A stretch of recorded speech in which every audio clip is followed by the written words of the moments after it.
The rain fell in relentless sheets, soaking Ethan's black suit as he stood by the open grave. Whispers cut through the storm like knives. Sharp and cold, gold digger. Boytoy. He's half David's age. What was he thinking? Ethan's jaw tightened, his heart a drumbeat of grief and rage. But he kept his eyes on the mahogany coffin, where his husband, his David, lay forever still. He hadn't expected the cruelty. Not today. Not here. In the small town of Willow Creek, Pennsylvania, where David had been a pillar, a respected lawyer, a mentor, a father. Ethan, at 27, was the outsider, the young artist with paint-stained hands who'd swept into David's life 3 years ago and turned it upside down. They'd married in a quiet ceremony under the oaks at David's family estate, vowing to love through sickness and health. But health had failed David too soon. Cancer, merciless and swift, and now Ethan faced a sea of mourners who saw him as a leech, not a widower. The priest's voice droned, barely audible over the rain, but Ethan didn't hear it. His mind was trapped in memories: David's laugh, warm as summer, the way he'd hum off-key while cooking breakfast, the nights they'd spent dreaming of a future they'd never have. Ethan's fingers curled around the single white rose in his hand, its thorns pricking his palm. He wanted to scream, to tell them all how David had saved him, not with money, but with love, with belief in Ethan's art, with a home that felt like forever. Instead, he stood silent, letting their venom wash over him. A small hand tugged at his sleeve. Ethan looked down to see Lily, David's 6-year-old daughter from his first marriage, staring up at him. Her brown curls were plastered to her face, her green eyes wide with confusion. "Ethan, why are they whispering?" she asked, her voice small but piercing. He knelt, shielding her with his umbrella. "They're just sad, sweetheart," he lied, his voice cracking. "Like we are." Lily nodded, clutching the stuffed rabbit David had given her. She didn't know the half of Itho, David's ex-wife, Claire, had fought their marriage, how the town had gossiped about Ethan's motives, how even now, at the funeral, Claire stood across the grave, her glare burning through the rain. Ethan had never wanted to replace Claire as Lily's mother. He'd only wanted to be family. But Claire's resentment, and the town's, had made that impossible. The service ended, and the crowd began to disperse, their whispers trailing like smoke. Ethan stayed by the grave, Lily at his side, as the groundskeepers began their work. He dropped the rose onto the coffin, his chest tightening. "I love you," he whispered, so soft only the rain could hear. "Ethan, let's go," Claire snapped, striding over. Her tailored coat and perfect makeup couldn't hide the venom in her eyes. "This isn't your place." Ethan straightened, meeting her gaze. "This is exactly my place," he said, his voice low but steady. "I was his husband." Claire's lips curled. "Husband," she spat. "You were a phase. A midlife crisis. You think you're part of this family. You're nothing." Lily tugged Ethan's hand again, her voice trembling. "Don't yell at Ethan, Mommy. He's sad too." Claire froze, her face softening for a moment before hardening again. "Come on, Lily," she said, reaching for her daughter. But Lily pulled back, clinging to Ethan. "I want to stay with him," she said, her voice fierce for a child so small. Ethan's heart lurched. He knelt again, brushing a wet curl from her face. "Go with your mom. Okay. I'll see you soon." Lily's lip quivered, but she nodded, letting Claire lead her away. Ethan watched them go, the weight of their judgment pressing harder than the rain. He was alone now, truly alone, with only David's memory to anchor him. As he turned to leave, a man approached Tom, David's law partner, his face grim. "Ethan, we need to talk." "About the will." Ethan frowned. "The will? What about it?" Tom hesitated, glancing at the retreating crowd. "David made some changes before he passed. You need to come to the office tomorrow. It's important." Ethan's stomach twisted. He'd never cared about David's money god. How he wished they'd stop assuming he did, but something in Tom's tone set him on edge. "What kind of changes?" Tom shook his head. "Not here. Tomorrow, 9 a.m. Ethan nodded, his mind racing. He didn't trust Tom, didn't trust anyone in this town anymore. But for David, for Lily, he'd face whatever came next. That night, Ethan sat in the too-quiet house he and David had shared, a modest craftsman on the edge of Willow Creek. David's books lined the shelves. His favorite armchair sat empty, and Lily's drawings still hung on the fridge.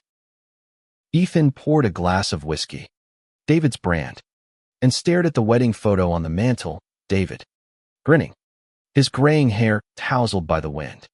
Ethan, laughing, paint smudged on his cheek. They'd been so happy. He didn't sleep. Instead, he painted, pouring his grief onto a canvas in wild strokes of blue and gray, the colors of loss. By dawn, the painting was a storm chaotic, raw, like the hole in his chest. At the law office, Tom was waiting, his desk cluttered with papers. "Ethan," he began, his tone careful, "David left you the house, his savings, and custody of Lily." Ethan froze. "Custody. But Claire gets visitation." Tom interrupted. "David was clear. He wanted you to raise Lily. He trusted you." Ethan's head spun. David had never mentioned this. They'd talked about Lily.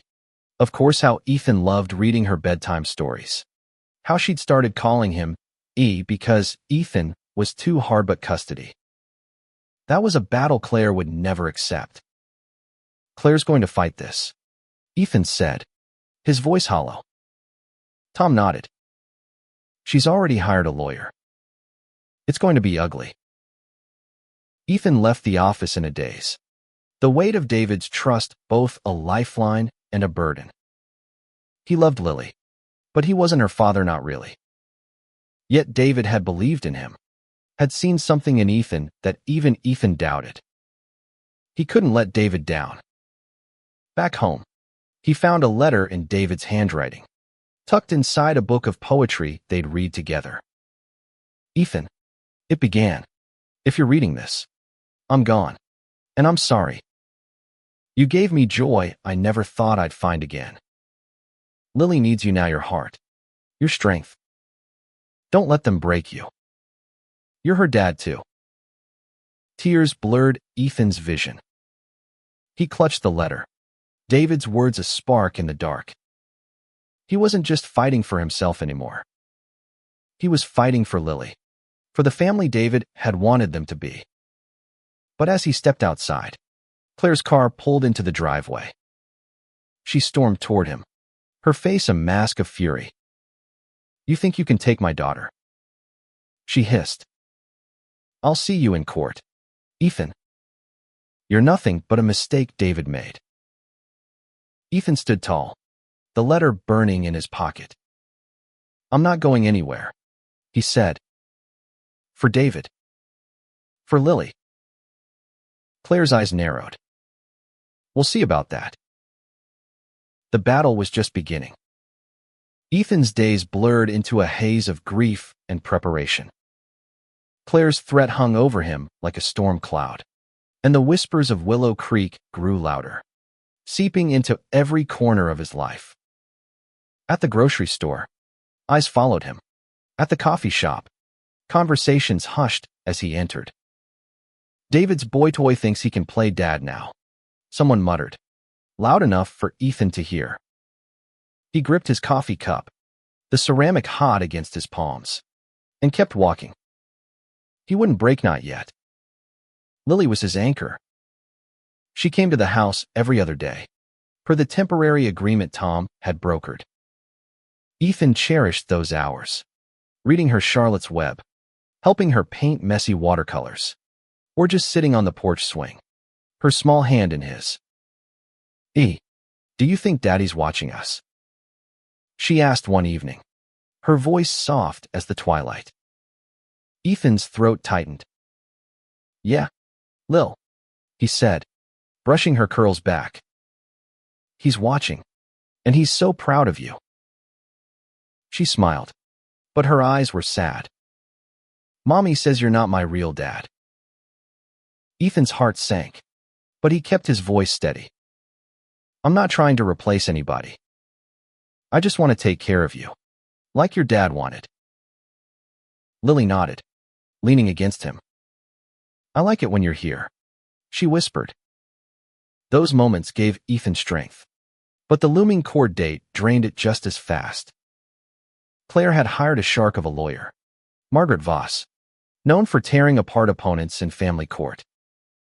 Ethan's lawyer, a kind but overworked public defender named Sarah, warned him it wouldn't be easy. "Claire's painting you as an opportunist," Sarah said, adjusting her glasses.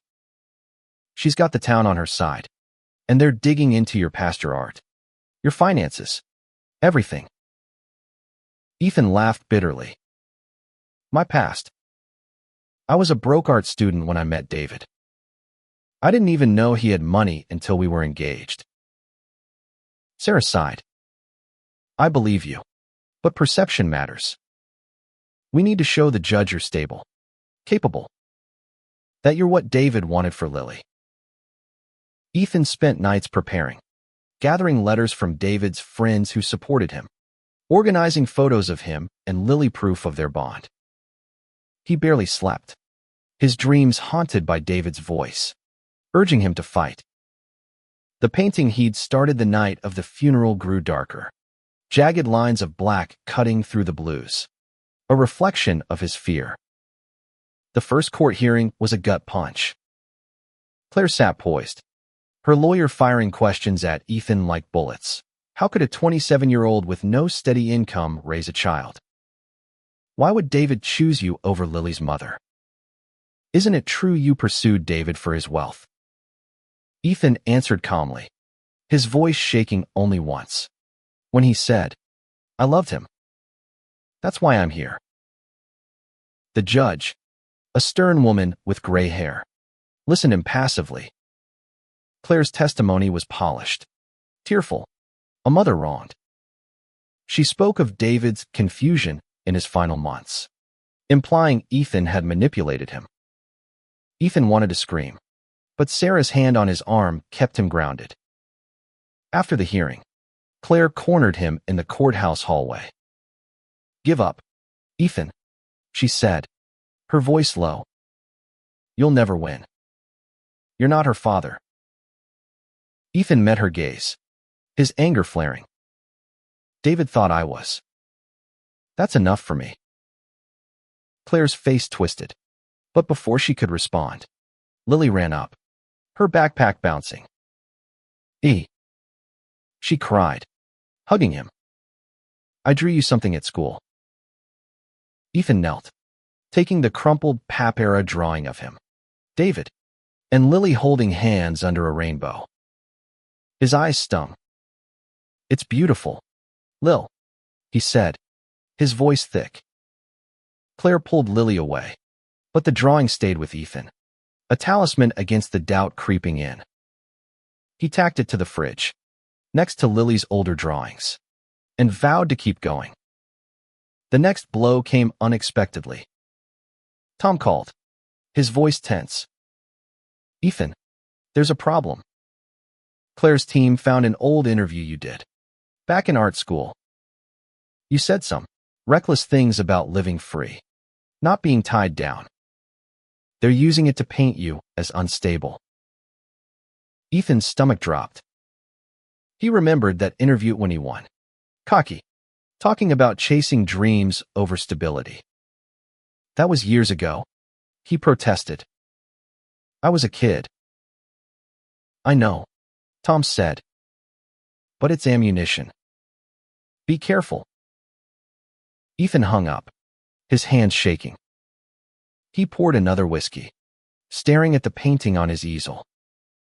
It was nearly finished now, a chaotic swirl of grief and hope, with a single bright spota yellow star, like the one Lily loved to draw.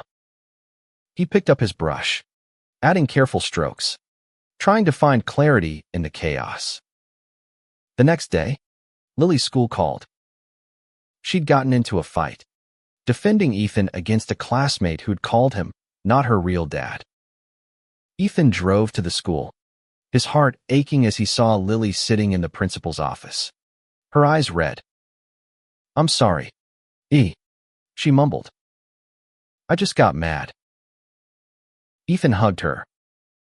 It's okay, Lil. I'm proud you stood up for what you believe in. The principal, a kind woman named Mrs. Rivera, pulled Ethan aside. Lily talks about you all the time, she said. She says you make her feel safe. That's not nothing, Mr. Harper. Her words were a lifeline, but the fight at school gave Claire more ammunition. At the next hearing, Voss twisted the incident, claiming Ethan was a bad influence. Ethan's lawyer countered with character witnesses David's friends, Lily's teacher, but the judge's face remained unreadable. As the weeks passed, Ethan felt the town closing in. Old friends of David stopped calling. Neighbors avoided his gaze. But Lily's visits kept him going. One night, as they baked cookies together, she said, if I live with you, can we still see Mommy? Ethan's heart twisted. Of course, sweetheart. Your mom will always be your mom. Lily smiled, smearing flour on her cheek. Good. I want both of you.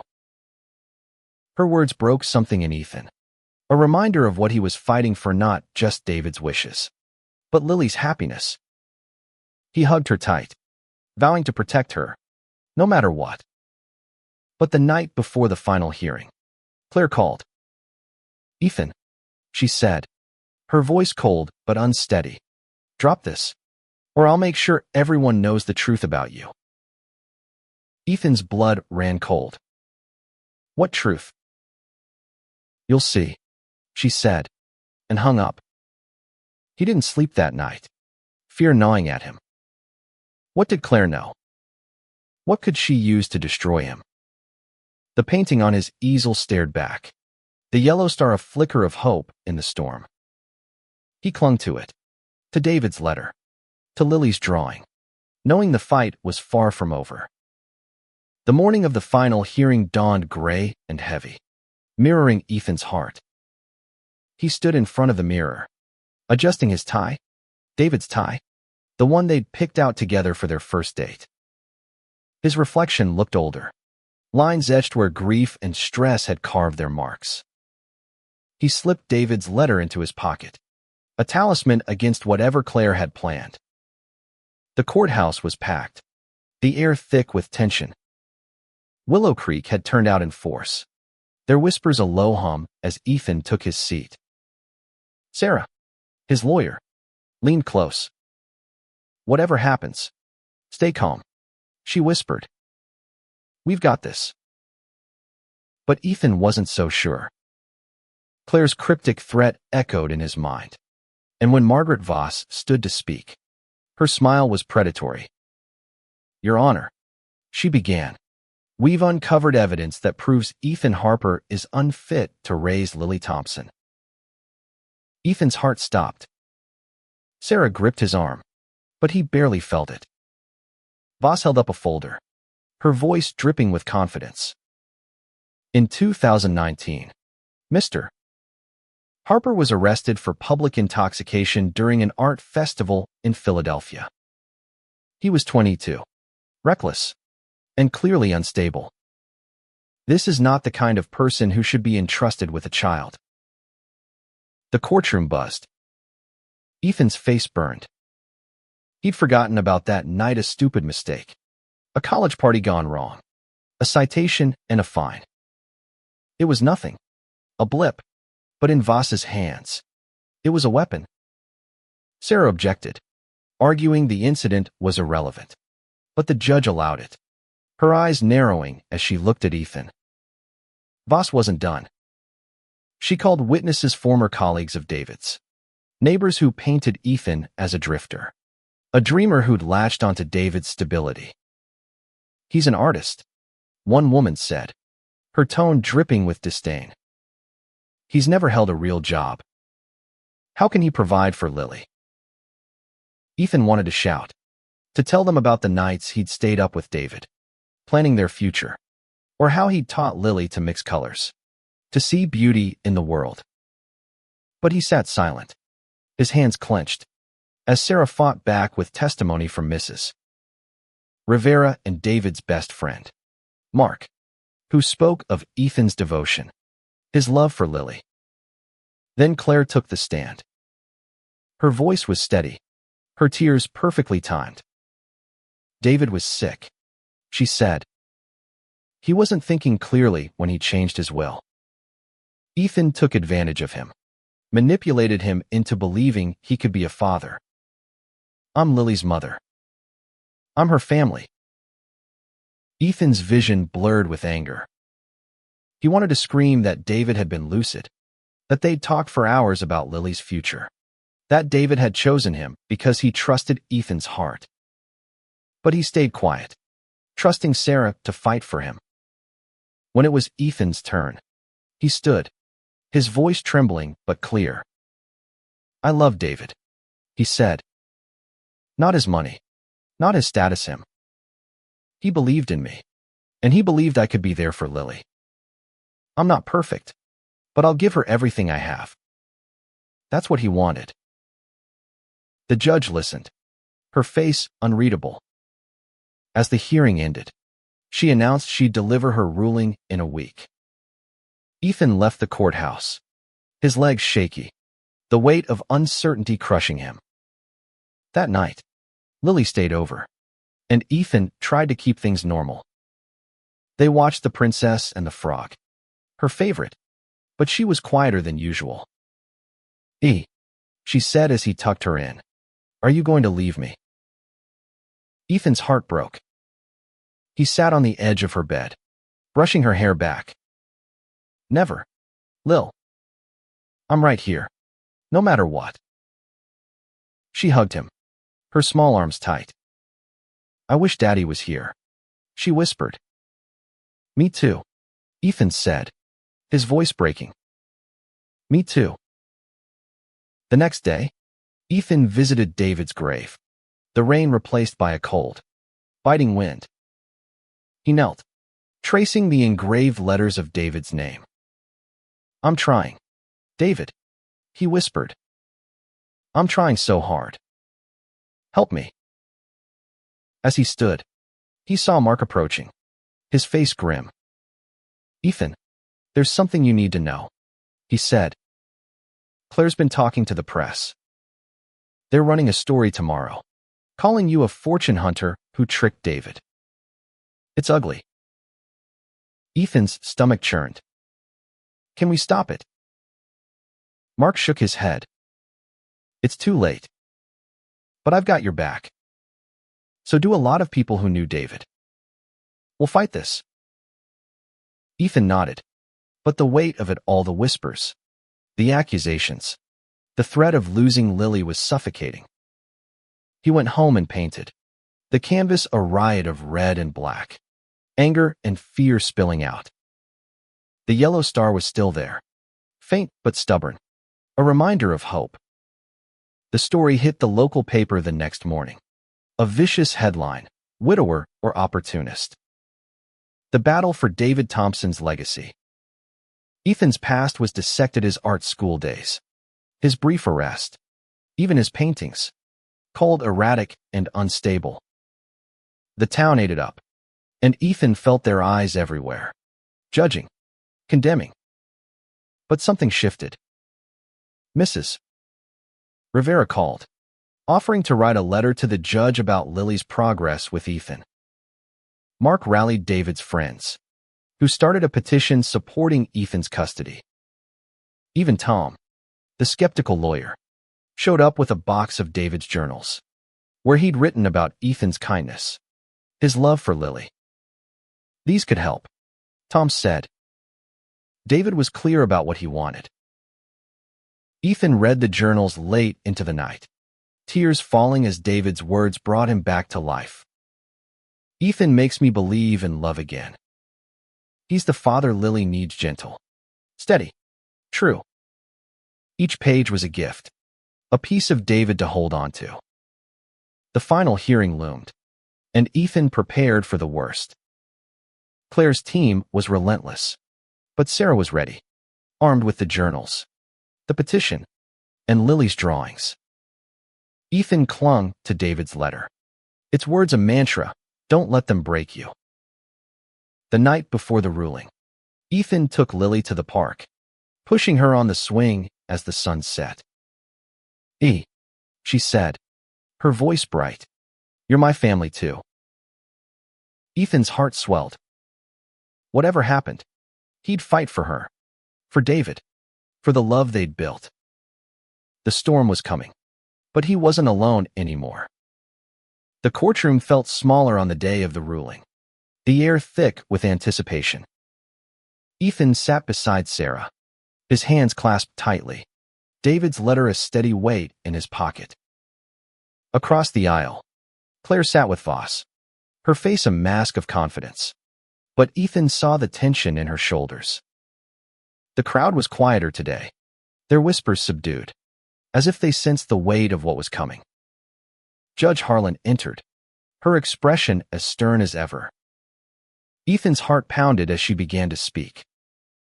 This case has been contentious, she said, her voice carrying through the room. Both parties have presented compelling arguments, but my decision is based on the best interests of Lily Thompson. Ethan held his breath, his mind flashing to Lily's smile, her drawings, the way she'd clung to him at the funeral. He thought of David, trusting him with the most precious part of his life. Sarah squeezed his hand, grounding him. The judge continued, Mr. Harper, your past has been scrutinized, and while you've made mistakes, the evidence, particularly Mr. Thompson's journal, shows a man who loved his husband and stepdaughter deeply. Mrs. Thompson, your dedication to your daughter is clear, but your actions have, at times, prioritized personal grievances over Lily's well-being. Claire's face paled, and Ethan's heart raced. Was this going where he hoped? Based on the evidence, including Mr. Thompson's explicit wishes, I grant primary custody of Lily Thompson to Ethan Harper, with generous visitation rights for Claire Thompson. The courtroom erupted, gasps and murmurs filling the air. Ethan's knees buckled, relief crashing over him like a wave. Sarah hugged him, whispering, "We did it." Claire's face crumpled, and for a moment, Ethan felt a pang of sympathy. She was Lily's mother. After all, but it passed as he remembered her cruelty, her refusal to see him as family. As the crowd dispersed, Ethan stepped outside, the autumn air crisp against his skin. He needed to see Lily, to tell her she'd be with him, that they'd be okay. But before he could leave, Claire approached, her eyes red but fierce. "This isn't over," she said, her voice low. "You may have won today, but I'll always be her mother." Ethan nodded, his voice steady. "I know. And I want you in her life, Claire. But I'm her family too." She stared at him, then turned and walked away, her heels clicking on the pavement. Ethan watched her go, a weight lifting from his chest. He'd won for David, for Lily, for himself. That evening, Ethan picked Lily up from school, her face lighting up when she saw him. She cried, running into his arms. Did we win? He laughed, tears in his eyes. Yeah, Lil. You're staying with me. But you'll still see your mom a lot. Okay. She nodded, hugging him tight. I love you. I love you too, he whispered, his heart full. They went home, and Ethan cooked her favorite mac and cheese with extra cheese while she chattered about school. After dinner, they painted together, Lily's small hands smearing colors across the canvas, her laughter filling the house. Ethan glanced at the painting on his easel, the yellow star brighter now, surrounded by softer blues and greens. Hope. Healing. But the victory wasn't the end. The town's whispers didn't stop, and Ethan knew Claire wouldn't give up easily. Over the next weeks, he focused on building a life for Lily, enrolling her in art classes, helping with homework, reading bedtime stories. Mrs. Rivera became an ally, offering advice on parenting, while Mark and other friends checked in, their support a shield against the town's judgment. One afternoon, as Ethan and Lily walked through the park, a woman approached Mrs. Larson, a neighbor who'd testified against him. Ethan, she said, her voice hesitant, I was wrong about you. I saw you with Lily at the school play. You're good for her. Ethan blinked, surprised. Thank you, he said, his voice soft. It was a small gesture, but it felt like a crack in the town's armor. That night, Ethan found another of David's journals, tucked behind a bookshelf. The entry was short, written in David's final weeks. Ethan, you're stronger than you know. Lily will grow up with your heart, and that's more than I could ever ask for.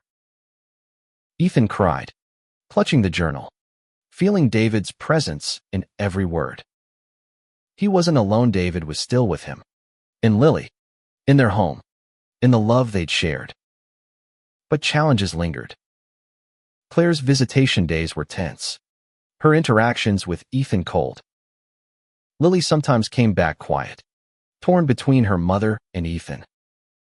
He tried to bridge the gap, inviting Claire to Lily's art show, but she didn't come. Still, Ethan kept trying, for Lily's sake.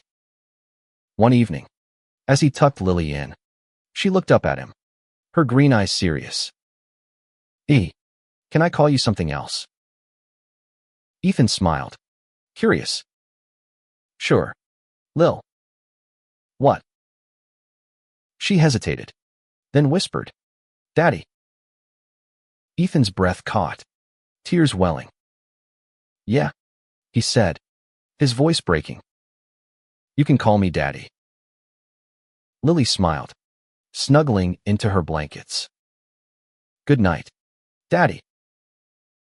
Good night, sweetheart, Ethan said, kissing her forehead. He turned off the light, his heart swelling with a love so fierce it hurt. As he stepped into the hall, he felt David's presence stronger than ever. The fight had been worth it for Lily, for their family, for the love that refused to fade. Months passed, and Ethan and Lily settled into a rhythm. The Craftsman house, once heavy with grief, hummed with life. Lily's laughter, her crayons scattered across the kitchen table, Ethan's canvases filling with color. The town's whispers faded, not gone but softer, drowned out by the love that defined their days. Ethan's paintings began to sell, small galleries in Philadelphia showing interest, and he started teaching art classes at the community center, finding purpose in sharing his passion. Claire remained a challenge. Her visits with Lily were regular, but her bitterness lingered, surfacing in sharp comments or pointed silences. Ethan stayed patient, encouraging Lily to talk about her time with her mom, hoping one day Claire would see he wasn't the enemy. For now, he focused on being the father Lily needed, the one David had believed he could be. One spring morning, Ethan took Lily to the cemetery, a ritual they'd started to honor David. They brought wildflowers, Lily's favorite, and laid them on his grave. "Hi, Daddy," Lily said, sitting cross-legged on the grass. "I'm doing good. Daddy, Ethan says I'm a great artist." Ethan smiled, his heart aching and full. "She's amazing, David," he said softly. "You'd be so proud." Lily looked up, her eyes bright. "Do you think he hears us?" "I know he does," Ethan said, squeezing her hand. As they left, Ethan noticed a figure in the distance, Claire, standing by her car, watching them. She didn't approach, but her expression wasn't hostile, just thoughtful. Ethan nodded to her, a small gesture, and she nodded back before driving away. It wasn't peace, but it was a start. That afternoon, Lily's school held an art fair, and Ethan helped her set up her paintings, bright, messy canvases full of stars and rainbows. The gym buzzed with parents and kids, and Ethan felt eyes on him, but they were different now, curious, not cruel. Mrs. Larson stopped by, praising Lily's work, and others followed. Neighbors who'd once shunned him offering smiles, even apologies. As the fair ended, Lily ran to Ethan, holding a ribbon. "I won second place," she shouted, beaming. Ethan lifted her up, spinning her around. "That's my girl," he said, laughing. The crowd watched, and Ethan felt a shift of quiet acceptance. Not from everyone, but enough. Willow Creek was changing, slowly, and Ethan was part of it. Not just David's widower, but Lily's dad, a man who'd fought for his family and won. That night, Ethan finished his painting, the one he'd started the night of the funeral. The blues and blacks had softened, woven with greens and golds, the yellow star blazing at the center. It was their story: grief, love, resilience. He hung it in the living room, next to Lily's rainbow drawing, a testament to their journey. Before bed, Lily crawled into his lap, holding David's old poetry book. "Read me one, Daddy," she said, her voice sleepy. Ethan opened to a page David had marked, a poem about love enduring beyond time. As he read, Lily's eyes closed, her breathing soft. Ethan looked at her, then at the painting, at David's journals, at the life they'd built. He'd been mocked, judged, nearly broken, but here he was, holding his daughter, living the love David had entrusted to him. The whispers of Willow Creek would never fully fade, but they didn't matter anymore. Ethan had Lily, their home, their art. He had David's love, carried in every heartbeat, every brushstroke, every daddy from Lily's lips. And that was enough. As he carried Lily to bed, Ethan whispered, "We made it, David. We're okay." The house was quiet, but it felt alive, filled with the love that had silenced the doubters and built a family stronger than any storm.